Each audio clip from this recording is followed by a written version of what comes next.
Hello. What's the Haps Action fam? Adventure fam? It is I, Jack, aka Action Jason Cosplay. Here, 50% Action Jackson, 50% Jason Voorhees, 100% adventure. That's right. So we are here tonight. Hopefully we will have some folks in and viewing.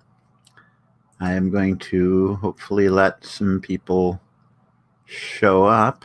I do have apparently one person in. I'm going to take a little bit of a make sure I'm hearing myself. And maybe. Oh. There we go.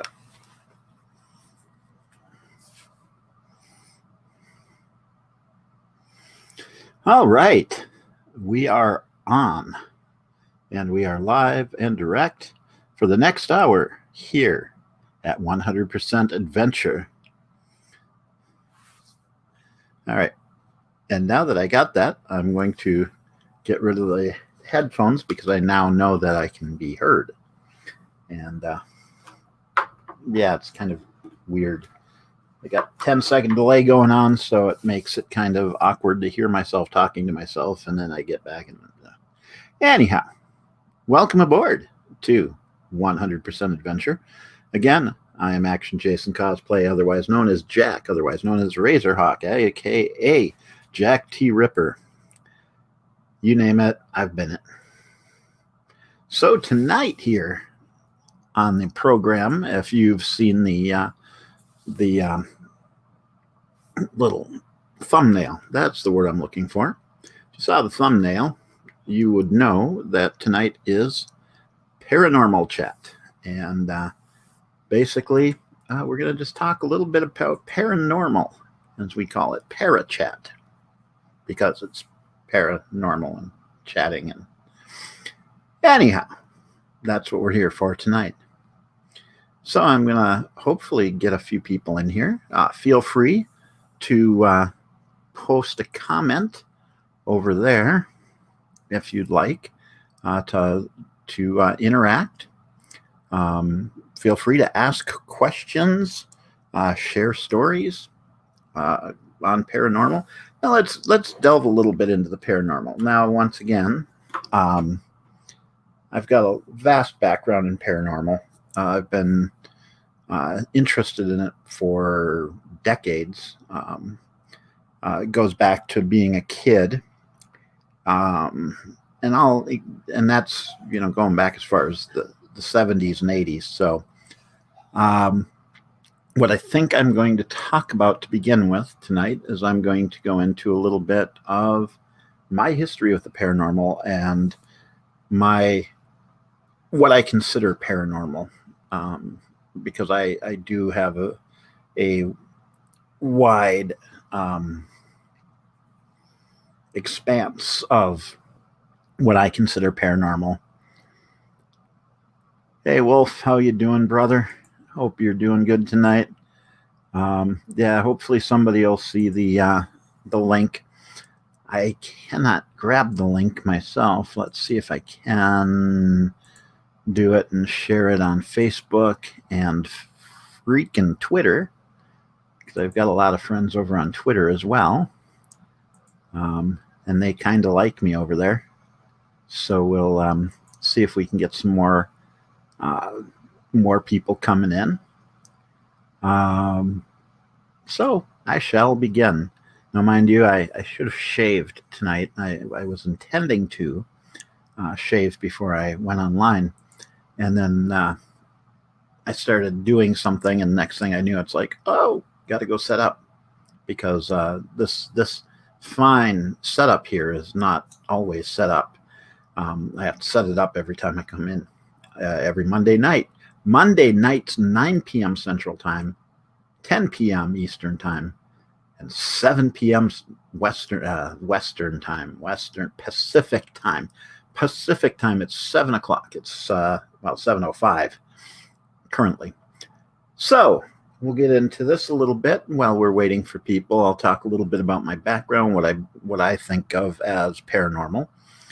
Now, my thoughts on the paranormal is it's not just ghosts, it's not just psychics, it's not stuff like that. I consider paranormal anything out of the ordinary.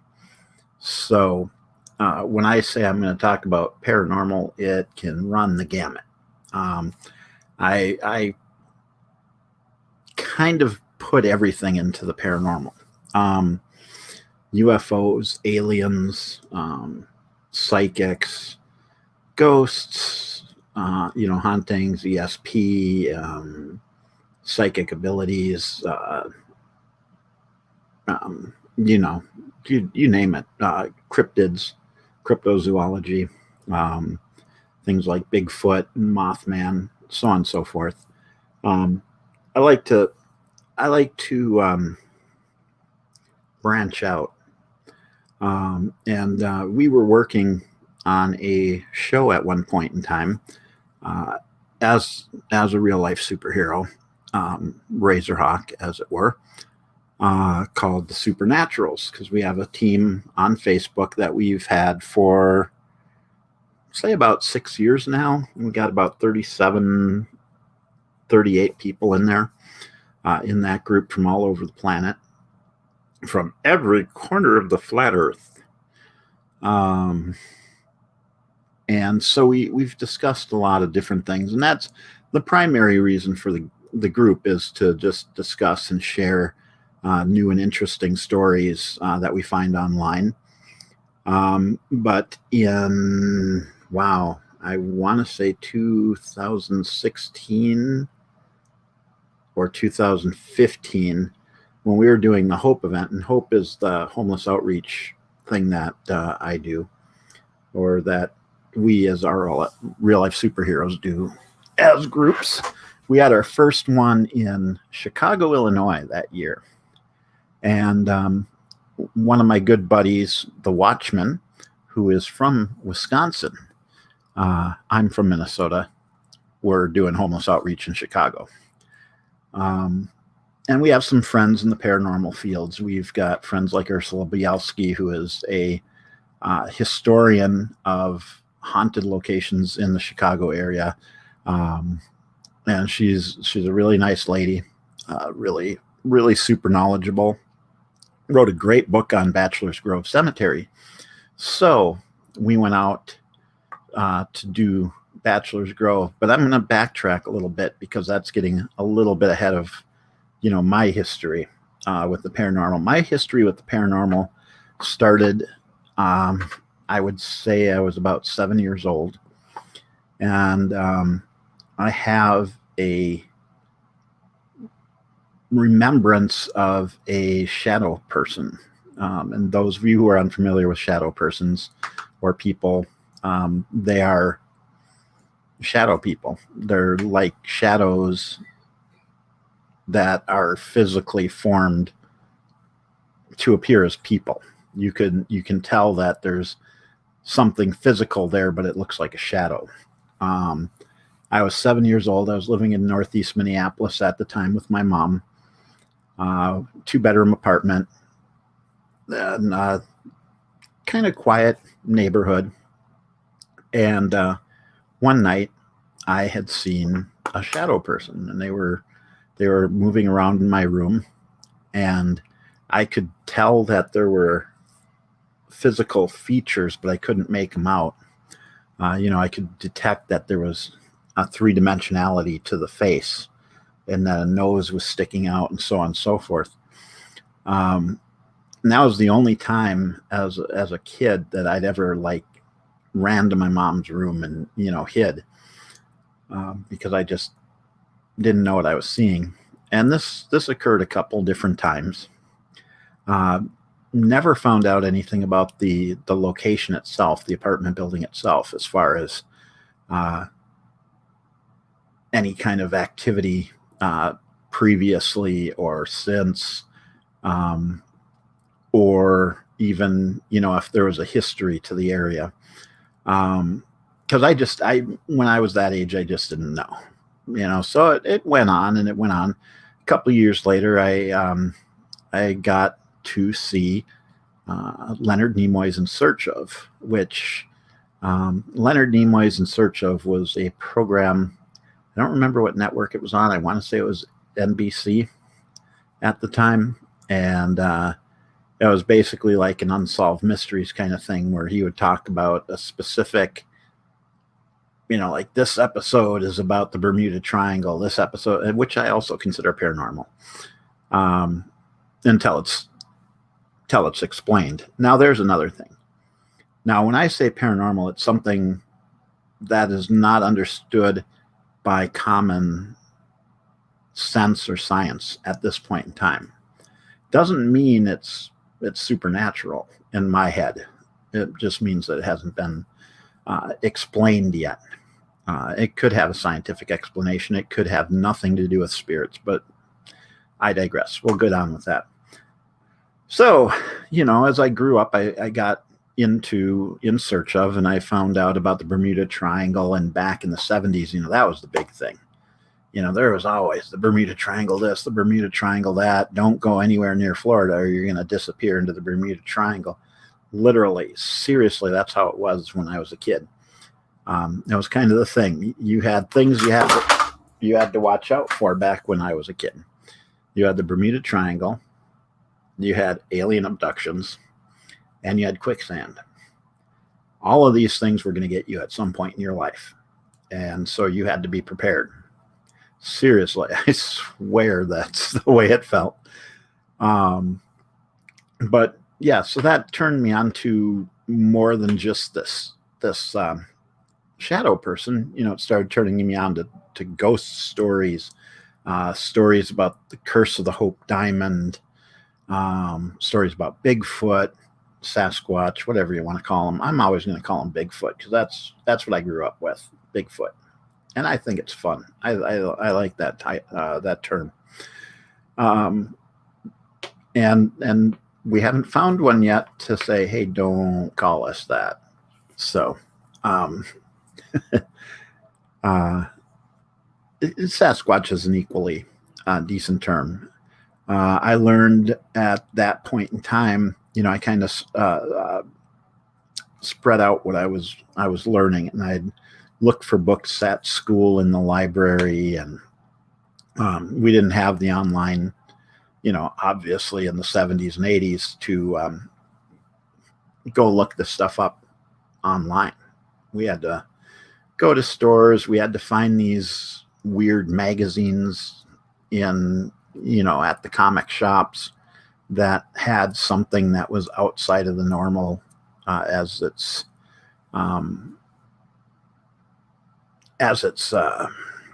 concept, and so that was one thing like that I had to deal with. There was just not a lot to find, and yeah, so I just kind of looked around. Didn't really have any other experiences until I started getting a little bit older and in high school, and then I started feeling odd feelings, like weird things going on around me that I was noticing and picking up on. Couldn't understand what I was picking up. I just knew I was picking something up. I was feeling presences and stuff like that. And I still, to this day, I can walk into a place and I'll be like, yeah, there's people here. Yep, I loved In Search Of. In Search Of was great. Leonard Nimoy was great, and I was a big Star Trek fan too. So of course, Star Trek, In Search Of. Charles Berlitz's The Bermuda Triangle. Yes, I remember reading that book. I remember reading a book. I forget who it's by, but it's called The Devil's Triangle, and that was about the triangle near Japan. I read a book called The Zone of Silence. That was one that was really interesting.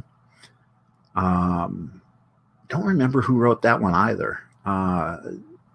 If I saw the name, I'd be like, oh yeah, it's him.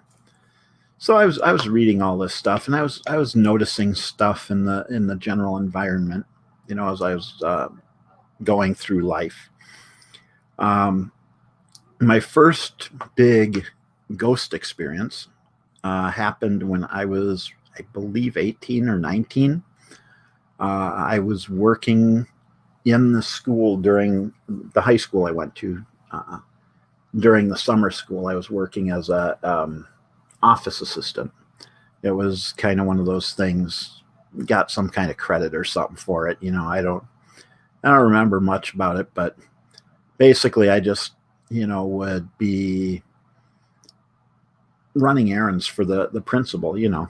I would go to deliver papers to teachers. I would deliver, all this stuff. So anyhow, there was this kid that kept getting in trouble and getting sent to the office. So one day, the guy who was the principal of the summer school was our in-school suspension teacher, who was a good guy. And hey, we've got somebody else. I'm not sure who that is, but hello and welcome. I'm just talking a little bit about my history of the paranormal and stuff like that, so to catch you up. So I, at 18, I'm at the school, and the principal's like, "Oh, take this kid, go down, clean out the library. Here's the only set of keys in the school." He gives me the set of keys because there was a class in there earlier in the day, and he just wanted us to go through and just kind of tidy up.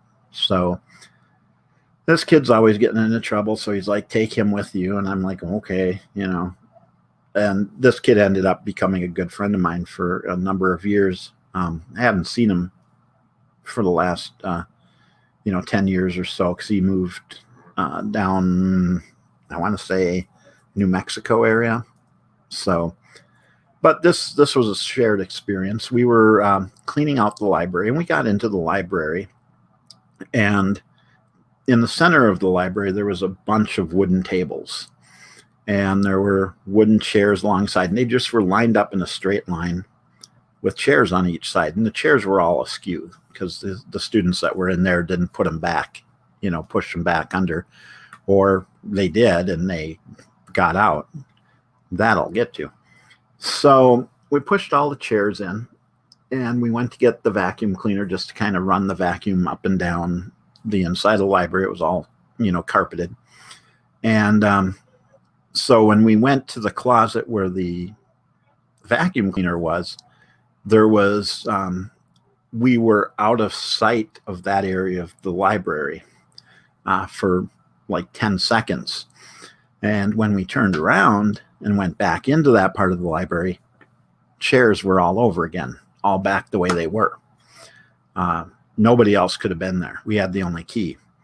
And there weren't any hiding places, really. There were alcoves, but if you just walked 5 feet, you could pretty much see in every nook and cranny.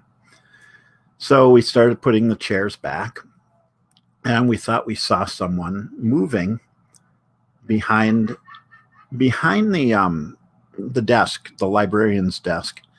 There was a little room that had one door to get into, which was directly behind the desk, and you could only get in or out through that one door.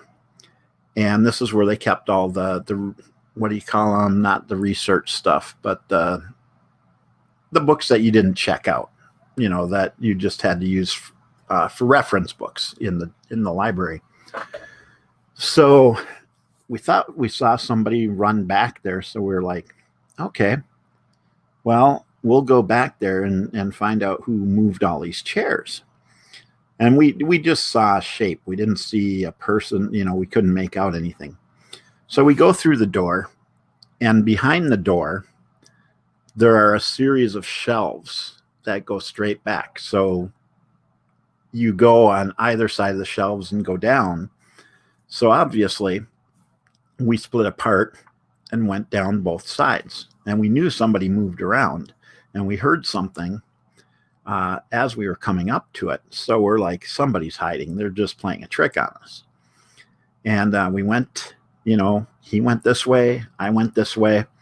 We went down the sides, looked down every aisle. And mind you, the aisles weren't long. They weren't just, it wasn't like a more than a 6-foot shelf, 6 foot wide. So the room was very small. And they were open shelves, so you could see through them anyhow. But there's still a possibility somebody could be hiding behind them. So we're going side by side down, and we're looking at each other all the way down. We get all the way to the back. There's nobody there whatsoever, you know. And we're like, well, that's weird. You know, we heard, we saw, you know, there's somebody running back here. And it started feeling really kind of weird. So we started walking around the perimeter of the library and following the alcoves all the way around. There were alcoves all the way around the side of the library. You know, nobody's there. And we see the middle of the floor, so nobody could sneak by the middle of the floor. You know, if anybody's there, they're hiding in the alcoves. So once again, we split up. I went around this side. He went around this side. We had visual contact with each other, saw nothing. Come to this corner, and it was really, really cold. And this was the middle of summer, Minnesota. Minnesota summer, for those of you who are not familiar with it, is usually about, you know, could be 100 degrees out easily. And I remember that day was pretty hot. And we didn't have an air conditioner unit in the school. This was before they started putting air conditioners in. We had like fans everywhere, but we didn't have any fans in the library because nobody was there most of the time. Hello, Miraclaw. Welcome aboard. How are you doing?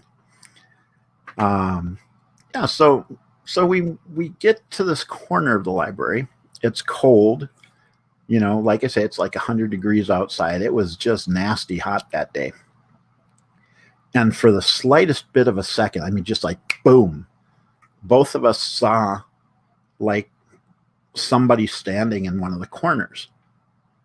But it was like we didn't see it. It was like it was all up here. You know, you had this clear, crisp picture of somebody that appeared to have a canvas bag over their head. Yeah, I feel you, Miraclaw. I could be better too. I got a little bit of a cough tonight, and I have some chocolate on my shirt. But I know how it goes. I get nights like that. That's why I'm doing this, is to try to cheer myself up and talk to some people about interesting topics that are interesting to me, like the paranormal. Feel free if you have any questions or if you have any suggestions or anything you want to interject, please feel free to post them right over there. And I will respond as much as possible. But yeah, so that was the story. I mean, that was it.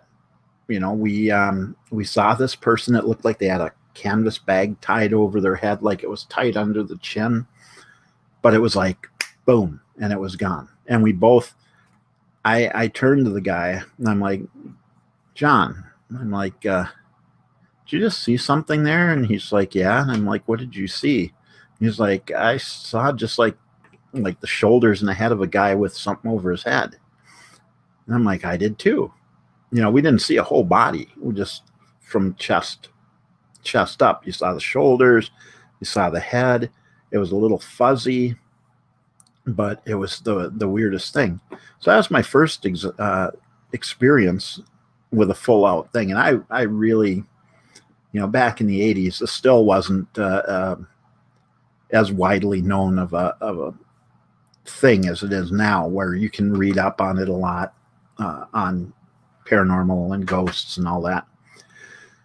So, you know, we just kind of got out of there, took off running, and you know, we double checked and we had the only keys. There was nobody else in there. There's you know, it was just the weirdest thing. And so, you know, we never got to the point of investigating back then, because I was like 18. I didn't know anything. We didn't have the have the ability to talk to people that were into this situation, or into this um, interest. That's the word I'm looking for. So we just kind of, went on with it. And, that was weird. And, but that really pushed me a little further to try to learn more, and like I say, back then, 1980, this must have been 83, 84. So no, 87. Yeah, 87 or 88. Pardon me. I was getting ahead of myself there. Yeah, so we, the BBS systems were just starting to come into play. So I just started finding what I could, reading books and stuff, going to the library, going to the bookstores, finding bookstores that carried a little more esoteric stuff. And I started realizing that the things I was feeling all growing up was that I was noticing things that weren't there. Another big incident that really kind of pushed me was I was in a location looking at a house, and we were looking at a house for sale, and I was walking around and looking, and I just had this feeling that somebody had died there. And I find out later that somebody did. And there was a lot of creepiness to that.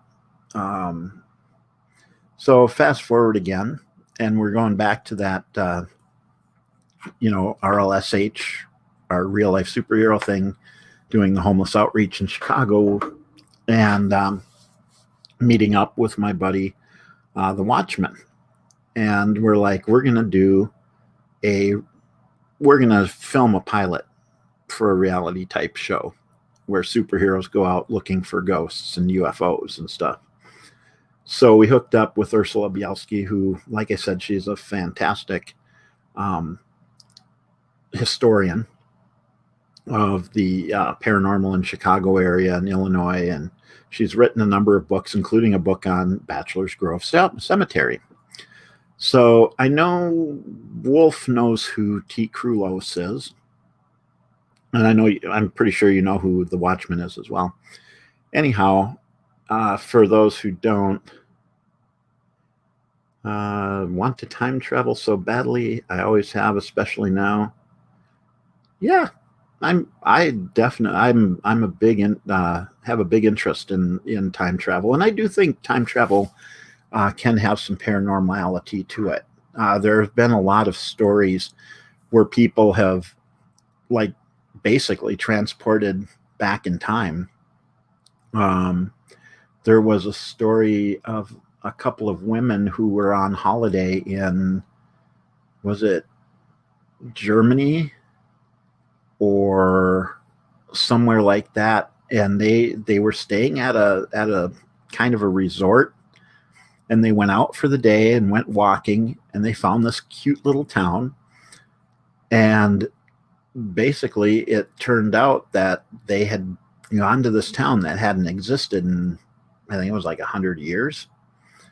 But everything seemed so real to them. They thought it was really happening, but they went back there and it's not there.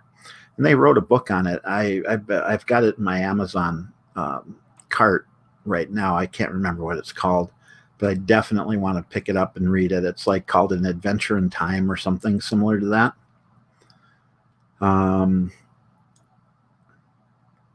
Yeah, I get that, Miracla.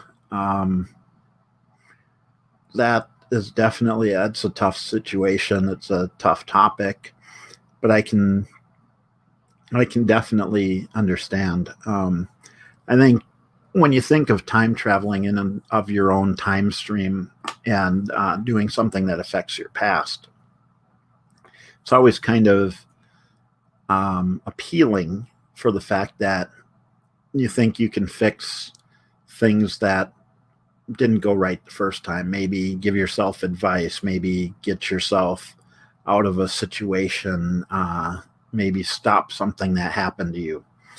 And I have a thing about time travel. Um, the thought of going back and trying to affect something that happened to you, that I don't necessarily know if something like that would work. Um,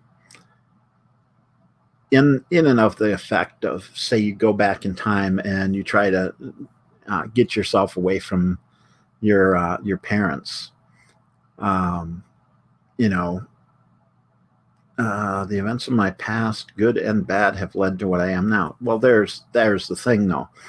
That makes sense right there. What Wolf is saying, um, because I do think all the good and the bad, are what make you who you are. Um, the thing with that is, I think if you try to change that stuff, that maybe something might be better, but maybe something else might be worse. So I think, like Wolf says, the good and the bad make you who you are now. Maybe that's what the universe has in mind for you or us as people, that we're supposed to be where we're at. And if we change things in the past, maybe we change it for the better, maybe we change it for the worse. Maybe there's, a little of both. Maybe, you go back and you help yourself out of a situation as a child, and, something good comes of it because your first go through was bad, for instance. You people tend to think about the bad stuff and never really about the good stuff. And I think, if you went back and took yourself out of the situation, that something might be good. Like, oh, I was happy. I was with people that cared about me instead of people that didn't. And, I had a good childhood, but, now the other side of the coin is, maybe there's some regrets, or maybe there's some, why couldn't I fix the situation rather than move away from the situation? Maybe it turns the feeling down later from what you were feeling down about to a different reason to feel down. See, I think time is really weird. I subscribe to the effect of the timeline skewed back in 2013, for instance. And I'm not, like crackpot. I just have this theory that things have gotten just really weird since then. There's a lot of things that go on in the world today that you'd be like, 10 years ago, be like, what? This doesn't seem right. You know what I mean? People getting away with really dumb things, or what have you. Things that would have gotten people arrested 10 years ago, now they just kind of laugh at you. Look at the insurrection. Now, if this happened in the 90s and there was an insurrection, the people that are in jail right now would be like seriously in jail. There'd be none of this. Oh, well, you can go home for a week and don't go running away from us. There would be like, seriously, like, we're just going to move you straight to Leavenworth, stuff like that. But I think I do think time's malleable. I think it can be altered. I think you can change things if you were able to travel. I think you could change things. I don't think on an earth-shaking level where you could go back and change something that affected everybody, like somehow going back to kill Hitler. I don't think that would work because it affects such a large scale, and maybe something like that. There's like safeguards, but I mean, like on a more personal basis, little things like, what if I didn't wait till I was much older to go to college? What if I told my younger self to go to college earlier and go into something that I know is a field that now I know is a good field, but back then I wouldn't have known? Would I have modified where I was and made myself, more successful, or less successful, or, would it matter? Would I end up in the same place? So yeah, time travel is a really freaky thing. And I do find it very fascinating. I do find it very paranormal. Because as I was saying earlier, before yourself and the other person came in, paranormal to me is anything that's not normal. It's anything that you can't explain with facts and science and photographs and evidence at this point in time. UFOs, for instance, are paranormal to me, the actual UFOs. Now, see, obviously, UFO is unidentified flying object. Now, if you can't identify an object, doesn't mean it's not something somebody else can't identify, but the serious, like, things that you can't. Like, I have a pretty good recognition of aircraft and stuff like that. And so if I see something unidentified, to me, that's a pretty slim line of things that I wouldn't identify. But, I still can misidentify it. And does that mean they're aliens or, from another planet or another time? No, it just means I didn't recognize it, or it's not in the lexicon yet. It's an undisclosed aircraft that we're flying around. It happens all the time. There are people with Experimental Aircraft Association. They're flying all different kinds of weird little planes and stuff. And you see, like I said, I live in Minnesota, so we're right by Wisconsin, which is where Oshkosh is, which is where they do the Experimental Aircraft Association meetup every year. So there's always planes there that I would never be able to identify, but just somebody built in their garage, But I mean, the stuff you can't figure out, to me, is paranormal. Ghosts, aliens. We don't have proof of aliens. We think there are aliens, but we don't have the physical proof in front of us that we can look at and say this is exact proof. Any of that's paranormal. Time travel, also paranormal, because there's been so many weird stories about people disappearing and ending up in another time period. There was a situation back in, was it the 20s? I think in New York.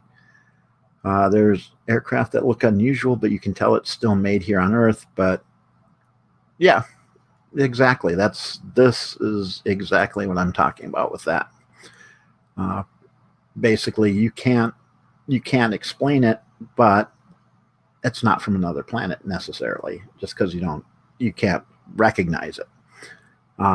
So UFOs do exist. It's just how you look at it. Unidentified flying objects. You can prove that. People see that all the time. I see cars I don't recognize. I could see a car going down the street and go, wow, that's really futuristic looking. It must come from the future. But here it's just, the new model, or it's something somebody built themselves, So a lot of things like that can be misidentification. But still, it fits into my paranormal beliefs. Sasquatch, paranormal. We don't have any physical proof. We don't have really good visual or video proof. But there's a lot of eyewitnesses out there. Paranormal to me, Mothman, definitely paranormal. Thunderbirds, paranormal. Not the flying team, but their skill is supernatural. I'm just going to say that. Those guys, freaking awesome. If you ever watch them fly, holy crap. But it's not paranormal. They're not, anyhow. The Bermuda Triangle, growing up, that was a big thing, everywhere. Paranormal, because we couldn't explain it, To me, anything is paranormal that cannot be proven. Okay. So there's that. I just want to find Bigfoot. That's all. I think there's a possibility there's things out there in the woods that people don't always see. I think it's safe to say that things could hide in the forests easily, just like under the sea. So, there is that. Also paranormal, because it's not normal. It's not proven. That's my definition, anyhow. But yeah, I mean, I really am fascinated by it, by all axes of it, by all parts of it, And like I said, I've had a lot of experience. I got to go to Bachelor's Grove Cemetery. I got to sit on the gravestone. If you've ever seen the picture of the woman in white at Bachelor's Grove, the woman took a picture, and it looked like a woman sitting on this gravestone, like reaching forward, bent forward and reaching. And I got to sit on that. And it was weird. It felt kind of weird in that cemetery. I won't deny that. Did we get any? Wait, I didn't see that one. I'll have to look at Wolf with that one. The deer eating the human corpse. That sounds odd. But yeah, so we didn't really see or get much, but I'll tell you the one thing we did, and this was one place where we had a spirit vox, and we were playing it, and there is a grave at Bachelor's Grove where there's supposed to be a woman that was buried. Oh, okay. I see what you're talking about, Wolf. I'll check that out later. But apparently there's this woman that's buried there that is looking for her boyfriend or her husband or her something. I don't remember what the folklore behind it is. But while we were there, we had the spirit vox out, and being that we were real life superheroes, neither of us at the time went by our given names. We were using our, superhero names, for lack of a better term. And so we're asking, questions with the spirit vox out, hoping we're going to get some responses. And at one point, we get a voice. We get one voice the entire time we're there, right by this grave. And the grave called out to us.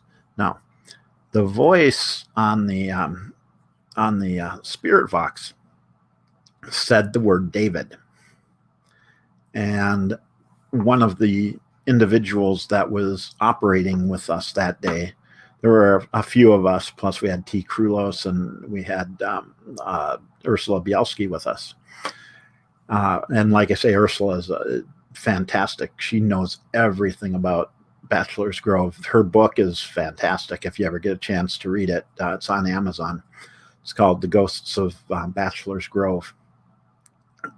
by Ursula Bielski. A lot of good history in there. But obviously the name that was called out was but why do you want to prevent paranormal shenanigans? Shenanigans are awesome. I love shenanigans. I call shenanigans. Well, zombification I get. Okay, that one I'll give you, but shenanigans, I like shenanigans. But yeah, so I mean, this thing, the one voice we caught was saying the name of a person that was there with us, clear as a bell. I mean, there was no like that. I mean, it was David, just like that, just David. And it was definitely, not up to questioning. I mean, it wasn't like, it sounded like the person was standing right there saying the name. Like I said, none of us were calling ourselves or each other by our given names. So I know the people that were with us didn't know our given names. I think T might have known them, but that was about it. So yeah, it was a very interesting situation, and I would love to go back there again. That's a fantastic location. We were there in the daytime. I'd like to go back there at night with more equipment than what we had at the time, because I didn't have a lot of my own equipment at that time. And now I've got some more stuff that I would like to look at the place. The other place that I've had experience in going to was the Mound Theater in St. Paul, Minnesota, which is about 20 minutes, half hour from here. I should even talk about that. So here's the funny one. Now, years ago, I was working as a delivery driver for Pizza Hut. I have to remember which one it was because I delivered for every one of them. But I was delivering for Pizza Hut. And this Pizza Hut used to be a donut shop called Winchell's before there was the Pizza Hut. And whenever I was there and I'd go back to where the bathroom was, it always felt like somebody was watching you. There's always felt like somebody was standing behind you. And it was very creepy. And every once in a while, lights would go on or off inside the restaurant. And the story behind that is when it was the donut shop, apparently one of the bakers had hung himself in the back of the donut shop, which would have been where the restrooms were because they were in the back of the building. So it would have been around that area. And also the lights that would go on and off were in the back part of the building as well. So that was another experience I had. But I think the interesting one with Mounds Theater, which is an old theater, it's been up since early 1900s. I think 1910 or 1916 was when it opened. And they would see like actual spirits. People have seen a person dressed in like a an usher's uniform from like the 20s that will wave people into their seats. There's a little girl that's about 9 or 10 years old that's supposedly there. There's some kind of, as it said, a creature that exists in the basement. And then there is supposedly the spirit of the original projectionist that ran the projector in the theater when it was a movie theater. Now they do live shows. They've done live wrestling events. They've done the Klingon Christmas Carol. They do, what do they call it? Burlesque shows and stuff as well. So they're kind of a happening place. And while we were there, my group was down in the basement where this creature exists or has been seen.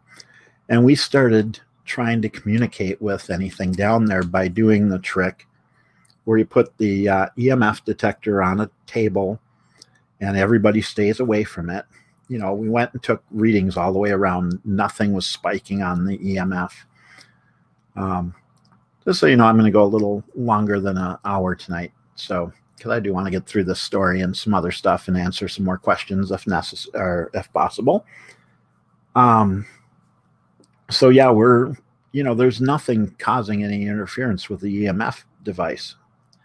So we started asking questions, doing the thing where, if you're here, step close to this red light and it'll make a sound. And so we did that a couple times and it went off. So we started asking questions and we'd say, are you, a human? And, if yes, come close and make it make a noise. So we asked human, it went off. So we're like, okay, step away. Are you male or female? So if you're male, step forward. Nothing. If you're female, step forward. Nothing. We sat there. We didn't just go, are you male? Are you female? Are you male? Waited about 20 seconds. Then we go, are you female? Waited 20 seconds. Nothing. So then we're like, well, are you a little girl? And it went off because we were thinking, upstairs on the stage is where people had seen a little girl. And it went off. And we're like, well, how old are you? We'll count. And when we get to your age, step forward. So we went, 1, waited, 2, waited. We went through. And I believe it was when we got to 9 or 10, it went off. So we were dealing with a 9 or 10-year-old girl, as far as we could tell. I mean, this isn't scientific, but there was something causing this, which we couldn't explain. I felt like we weren't alone, which I couldn't explain. We were broken up into 3 groups that night. So we were in the basement. There was another group up on the stage, and there was another group up in the projectionist booth up on top. And we were all trying to make connection. So I don't know if any of you know who Scott Grunwald is, but he's very well known in the paranormal community. He's been on Ghost Adventures. He's been on paranormal pop culture, paranormal paparazzi. So he's been around. He's a great guy. I really adore him. I've worked with him a number of times at conventions and stuff, and he's just a super nice guy. And he was in the group that was up on the stage. And at this point in time, EchoVox was really new. EchoVox is a spirit vox that really gives you clear sounding responses when you talk to it. You don't get a lot of you get actual voices, that change in pitch and timbre, so it's not like a robotic voice. It'll be like you hear a male voice, or and it sounds like an older guy, or you'll hear a young female voice or an older female voice. And they were getting a lot of response talking. They were asking questions and they were getting answers back left and right. So it was really, really interesting. Not having been in their group, I only heard a couple things, and I did hear one time they were getting cursed at, which was kind of interesting. But yeah, that whole night there's quite a few things going on. It was interesting, and I find that whole thing fascinating. I'd love to be like an investigator. I'd love to go out, every weekend and go through an asylum or go through an old prison, or because I do tend to feel things when I'm in these locations. Sometimes I can pull shit out of my ass. Thank God I'm not monetized. I got to remember that for later when I'm important and popular. Um, no, I can do things like I can be in a location, be like, there's somebody here, and they they're this, that, or the other thing. They're male, they're female, they're older, they're younger. Um, they they're feeling afraid, or they're feeling confused, or whatever. And I don't see things. I don't smell, taste, or anything like that. Um, yeah, pretty much. Um, but I do get these sensations, and like I kind of read stories from the local area, and I don't know how it works. I just know I feel and hear things, or not hear things, but I feel and like kind of know things that happen. Or if I feel like there's somebody watching, or somebody sitting behind me, or something like that. Um, so I find that whole thing fascinating, and I'd really like to go doing that as a job. I think that would be a lot of fun, because I really would like to prove the existence of things, with actual proof, actual evidence that you can actually, put in front of a scientist, and they can say, "Oh, well, yeah, that's unnatural." I don't want to be, like the guys. You got. I love Ghost Adventures. Don't get me wrong. I enjoy it, and I don't care who speaks against it. I do enjoy it.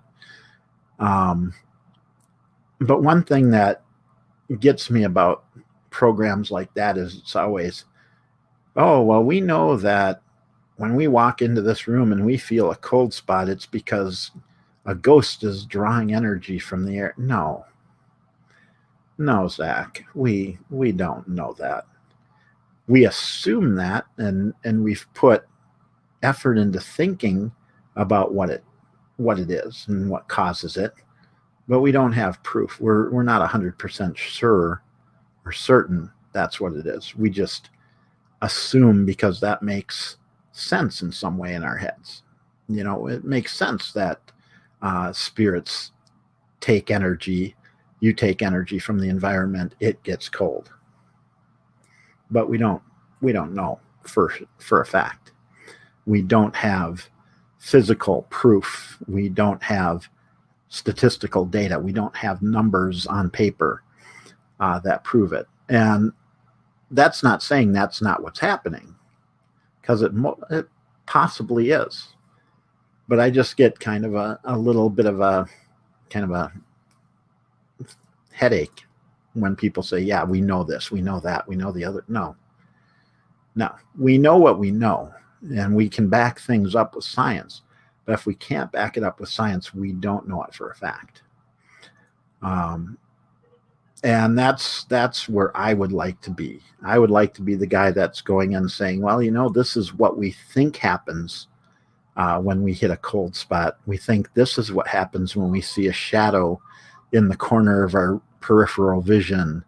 Um, we've got all these tools and stuff that people use that are fantastic. You've got your FLIR cameras, so you can see heat signatures and cold signatures.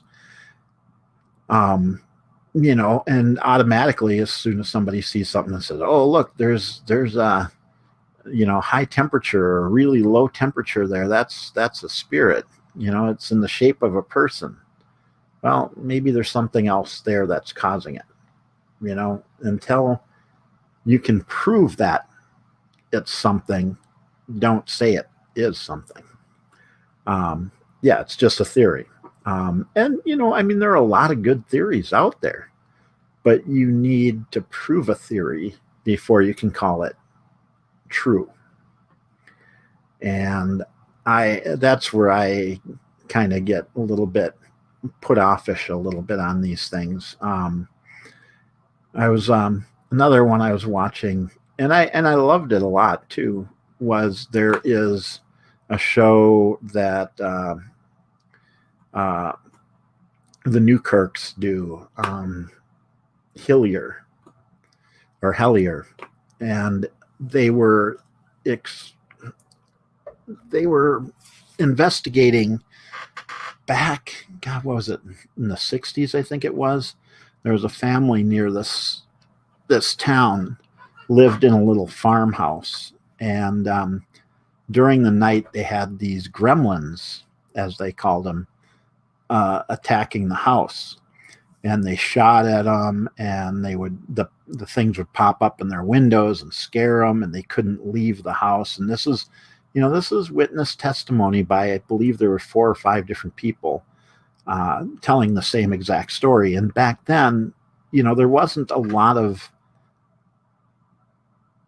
like specifics in news stories and stuff on UFOs or aliens or anything. So they went and were investigating this for Hellier. And there was a lot of stuff that, what's the word? Coincidence. There's a lot of coincidence involved in what they were finding.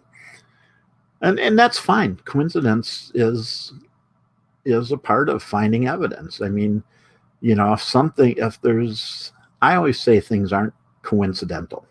There's something behind coincidental. Yes, I remember the werewolves one too. That was freaky as heck. And that one, there's a lot of, they had a lot of experiences in that one night with the werewolf. I'm going to say werewolves because I got the impression that it could be, werewolves, or it could be, a cryptid, or it could have been, something else that were attacking the couples, the family that was there. But yeah, with Hellier, they kept talking about these coincidences like they'd have, and sometimes it seemed like they were, grasping at straws. But Greg and Dana, I've seen them at a couple of conventions, ghost conferences I've been at, and they are not people who just make stuff up. They're very serious about what they do. So, I'm inclined to believe it. But when you look at a TV show, you're looking at editing, and things get put into places out of sequence or things like that. So, they did have a couple of incidences where they were acting as if stuff was, perfect evidence, but it really wasn't perfect evidence. I think they did find a lot of interesting stuff, and I think they did have a lot of coincidences that kept stacking up, and it was very fascinating, and but still not scientific per se. Now they also collect, they play it up at times. Yeah, that's one of the big things, and that's one thing I wouldn't want to do, is not play it up, because I think that's a disservice to the actual field. When you get, with Ghost Adventures, for instance, they scream a lot, and whereas I get an enjoyment out of it, sometimes it's just kind of like, oh, come on. We're going to commercial. Oh, look. Oh, my God. What? And then they come back and they go, oh, my God, what was that? Oh, that was just a brick fall over. Aaron kicked it with his, meat foot. I love Aaron. Aaron's awesome. Don't get me wrong. But yeah, I mean, there's a lot of sensationalism, because nobody's going to stay and watch a show unless they get something out of it. They want to get a scare. They want to think this is absolutely 100% real. This is absolutely 100% fact or evidence. But they don't necessarily get that. by watching these shows. And it's nothing against the investigators that do the shows. I've had experience being on reality shows. I did Stan Lee's Academy of Heroes back in 2012.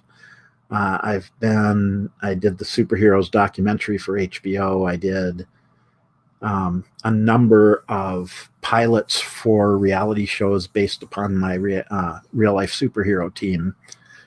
So I know how they go. I know how they edit things, and it's like if you do a reality show at a fire station, for instance, you're not going to show the hours on end of people, playing cards or cleaning the trucks or, cleaning the hoses or doing the laundry or cooking or playing ping pong, because nobody wants to see that.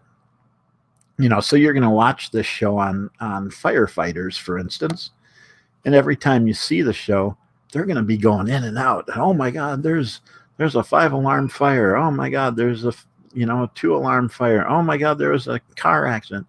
Meanwhile, these things happen like once every other day, or once a week. But when you're watching the reality show, you think, oh my God, they just got back. No, they didn't just get back.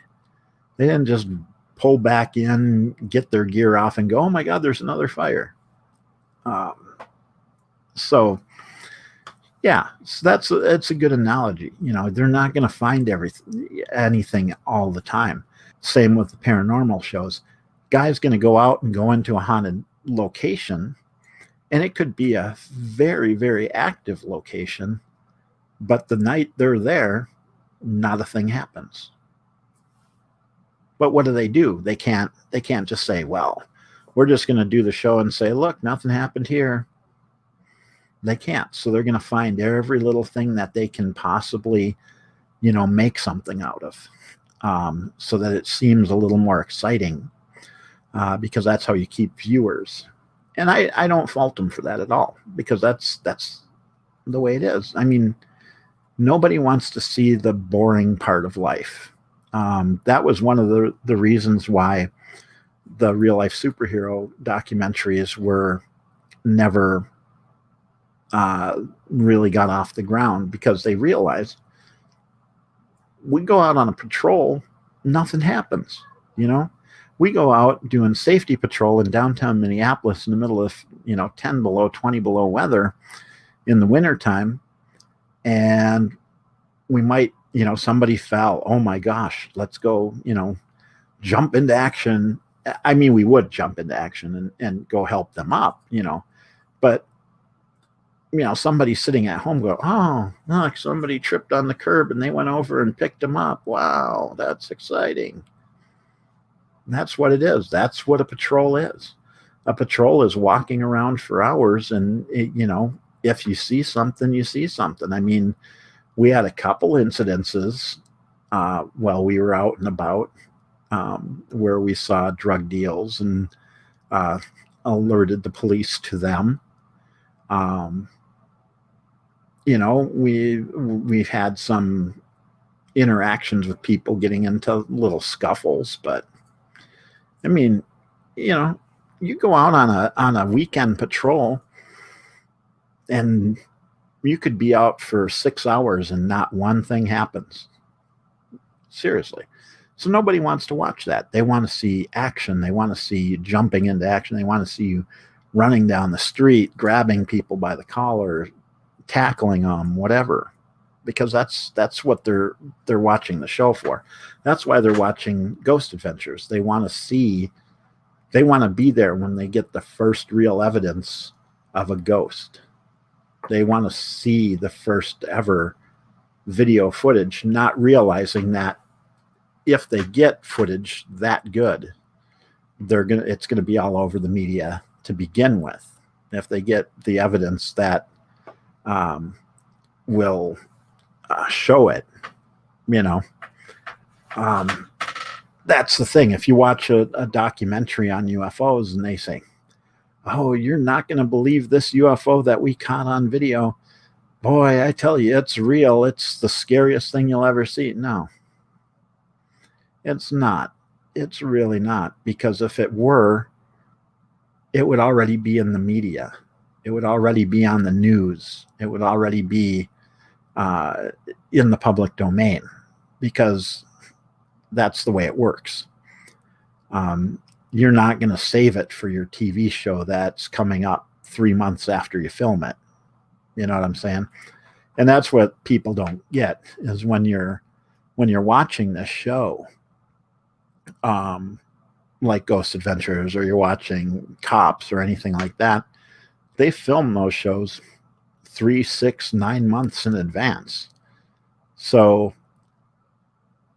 if they found any really good evidence and sat on it for 6 months, that's probably not going to happen, because you want that proof. You want to be that first one, because, if you find some evidence that's irrefutable and you don't get it out to the public right away, then, you're sitting on it, and then somebody else comes along and says, "Oh, look, we got actual proof." Then you're like, "Oh, but we had it first." No, because you didn't want to show it. You just wanted it for ratings. So, yeah, there's a lot of downtime. And I'm sure, like the average Ghost Adventures or Ghost Hunters or, Mid-South Paranormal or whatever does a show, they probably sat there for 10 hours and got enough to fill 30 minutes of time. That's the way it goes. And it's sad, but it's also expected. Does this mean that they can never get the actual evidence? No, this does not mean they can never get the actual evidence. They can definitely get the actual evidence. But I don't think if you're tuning in every week expecting to be there the first time this ever is shown, I don't think you're going to see it. And so that's why I get a little bit, when they say things, I get a little irritated when they're, "Well, we know this is the truth. We know this is proof of this. We knew that." No.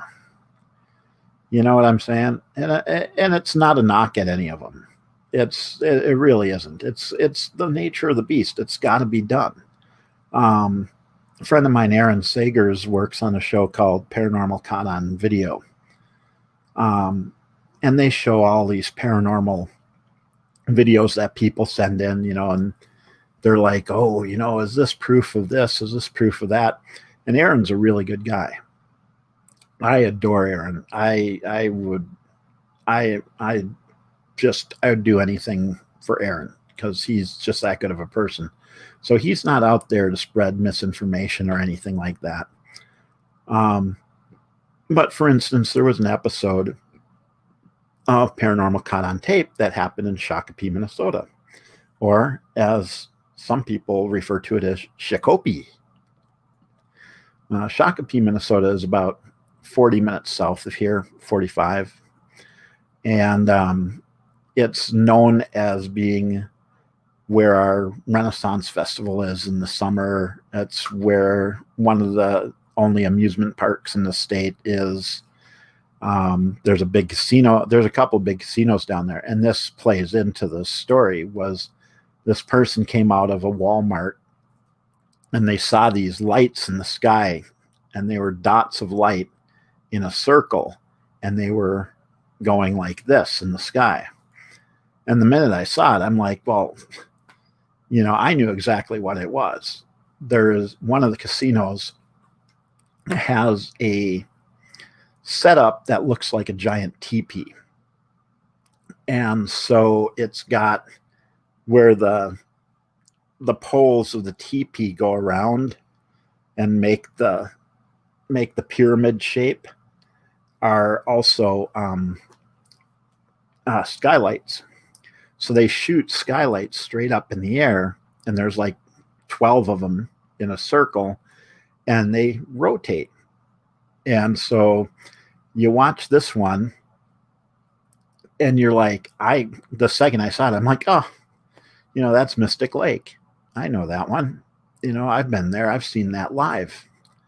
But they're all like, "Is this really UFOs?" And then I I do believe they explained it at the end, where they explained what it really was. Um, and I like that show. I do like that show because they sensationalize in the way they're going to with any show. Um, but they're at least honest a lot of the times, and they do say, well, this is what we found out, and it's like, oh, it's kind of a letdown from being a UFO, but at least we're getting the uh, real information, and I appreciate that, even if it's not as exciting as what I was hoping it was. There's this one season where Zach blamed everything on witches and Satan. Yeah, see, that's it. I mean, over the years, he's changed his shtick a little bit here and there. And I mean, I think when you blame it on things like witches and Satanists, you're talking about the environment that you're in. You might be in an environment that would lend itself to witches or Satanists or things like that. Because I think when they did the one of the neighbors of the Tate LaBiancas, there was a neighbor house that was haunted, and they wanted to kind of tie it into the Charles Manson thing and say, he was a cult leader and he was a Satanist and blah blah blah, and it's like, no. Does that mean witches and Satanists can't have anything to do with this stuff? No, that doesn't mean that, because they could. I'm open to that. I could deal with that. That's probably not the case, but it could be. I'm open. I will entertain suggestions. I'm not going to take every suggestion as gospel truth, but I will acknowledge them. And sometimes the last thing you expect to be the truth is the truth, and sometimes the first thing you expect to be the truth is the truth. But like I said, it all goes back to the evidence. Now, if they can give me evidence that, oh, well, there was satanic worship here and blah blah blah, well, maybe it had something to do with it.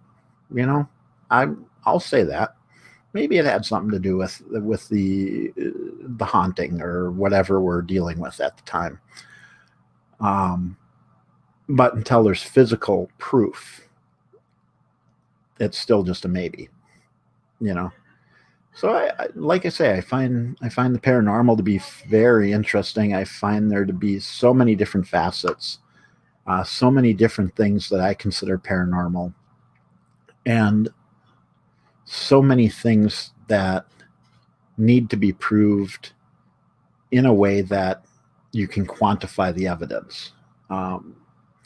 I can go into a place, for instance. Now, I'll walk into a house. I'll be like, yeah, this place is haunted. I have no evidence for it, just what I'm feeling up here. But to me, that's pretty serious. If I say that, I'm not just saying it because I'm trying to be sensational. I'm saying it because I really do feel that, and I am sensitive in that way. But I would never, ever say that means it's 100% true, because it probably isn't. I mean, it could be.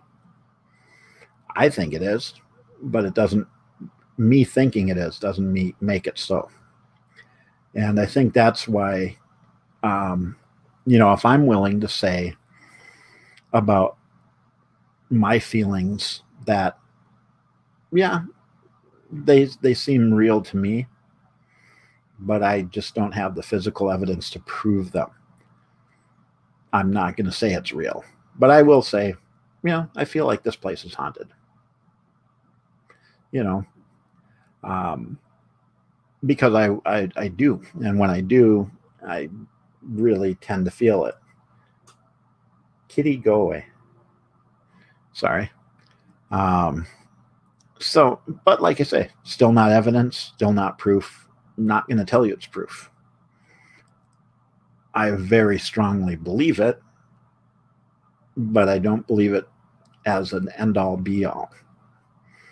So until there's, until there's exactly something that I can prove. And so, yeah, that's pretty much it on my paranormal chat. Gone about 20 minutes over the regular scheduled programming. But I had a lot of fun tonight, so I enjoyed talking about this. I hope you guys enjoyed listening to it and contributing. I'm glad you guys contributed.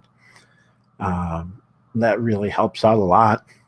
If you're not already subscribed, also down below there's a subscription, and then there's a bell. You can click on both the subscription and the bell and the like button and all that stuff, because that just helps out the channel, helps me do more. I intend to do more programs than just the live stream. I intend to do some produced programming. I'm working on Make It with AJ, which is kind of a maker show where I teach how to make things in different types of crafts. I work with sewing, I work with leather work, I work with metal work, woodwork. I'm a graphic designer. I do a lot of work in digital. I do paintings by hand. I do paintings digitally. I do cartooning, logo design. I do patch embroidery. I do a lot of different things. So that's one of the programs I'm planning on doing. And I have been toying with the idea of doing paranormal investigation programming as well. And there'll be some stuff that's just basically Action Jason, which will be about cosplay, because that's what I do. That's where this network comes from, Action Jason Network, AJN. So there's going to be some cosplay stuff, but I like having the live cast like this. I'm going to be doing it every Monday night, 9 o'clock Central, 9 p.m. Central Time, which is 10 p.m. Eastern Time, and 7 p.m. Pacific Time. I'm going to say Pacific Time this time. So I'm going to be doing that. So if you do click on the little bell down there in the subscription, when I set up the this thing right here, I'll pre-set up every episode of the show, and you'll get a link to the show. And so, this week we talked about paranormal. I intend to at some point talk about conspiracy theories and how I feel about them, and how they interact with reality. I do want to do some stuff on wrestling. I have 16 years of pro wrestling behind me. I do have some ghost, some paranormal stuff behind me, so I'll probably do more paranormal from time to time. I have a lot of costuming experience. I've had a lot of media experience. I am also went to school for broadcasting, so I've got that kind of experience. Graphic designer, so I've got that kind of experience, and real life superhero, so I've got that kind of experience. So I've got a lot of different experiences we can talk about. And every week I'll put up a thumbnail explaining what I'm going to be talking about. So yeah, so we'll be doing this every Monday night. I really appreciate everybody coming out and hanging and hanging to the point where we actually went. What are we at? 25 minutes over the actual show. So that makes me feel pretty good that you guys were interested enough to sit back and enjoy the conversation and join into the conversation, because that's what makes this interesting, especially a subject like paranormal. Everybody's got their own opinion on it. Everybody's got their own experience with it. on different levels. I mean, you'll find most people, if you ask them if they've ever had a paranormal experience or something they can't explain, they'll tell you they have. You know, their dead grandpa visited them in their dreams or something, or they saw something they couldn't explain, or what have you. So it's a very fascinating subject, and I think there's a lot of room for exploring it. I think there's a lot of room for uh, widening the um, overall definition of it. So yeah, we'll probably be doing more paranormal in the future. Maybe a whole UFO episode, maybe a whole reptilians episode. I don't know. Both are things that I find very interesting. I find the reptilian conspiracy very interesting. Do I necessarily believe we're being, you know, run by a series of reptiles? Not necessarily, but there's some interesting stuff that goes along with it. And there's a lot of stuff that, you know, you can't necessarily just push to the side. You know what I'm saying? So I do find that interesting. UFOs I find interesting. And like I say, one week we'll be talking all wrestling. You know, we'll talk about your favorite wrestlers. I'm going to try to get some guests in the future too. I do have some friends that are... Go away, kitty. I have some friends that are wrestlers. I have some friends that work in the paranormal. I have some friends that are comic book writers and artists, and I'll talk about comic books and sci-fi. I love that. I'm a big fan. So we'll see what happens. But again, I really appreciate it tonight. I'm going to call it a night since we've gone 26 minutes over, 27 now. And I really appreciate the conversation.